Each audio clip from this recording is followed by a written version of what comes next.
A big focus of this unit deals with reactions of benzene and benzene derivatives, being able to predict the products of substitution reactions. These are all examples of what are termed electrophilic aromatic substitutions, that title here at the top. Electrophiles are things, atoms or groups of atoms that are attracted to electrons. They are electron-loving. That's the opposite of a nucleophile that was dealt with in earlier chapters of the book. Remember, with nucleophiles, you generally had a negatively charged group of atoms, and they were attracted to the positive protons of a carbon. That's what a nucleophile does. An electrophile is just the opposite. It involves positively charged atoms, and they are going after electrons.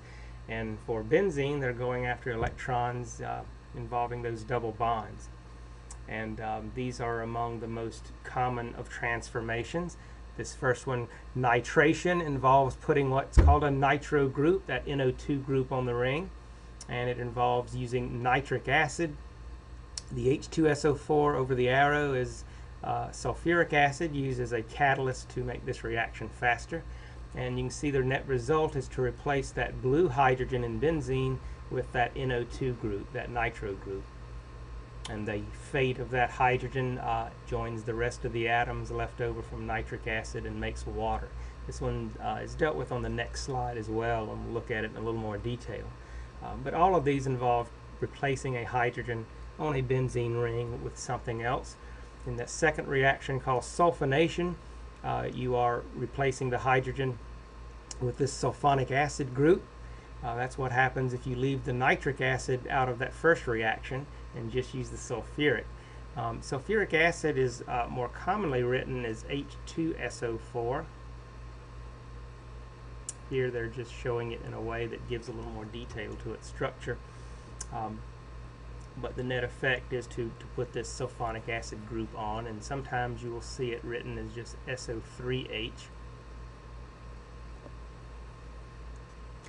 Third reaction there, halogenation, using either Br2, bromine, or Cl2 for chlorine. You can replace a hydrogen with the corresponding halogen.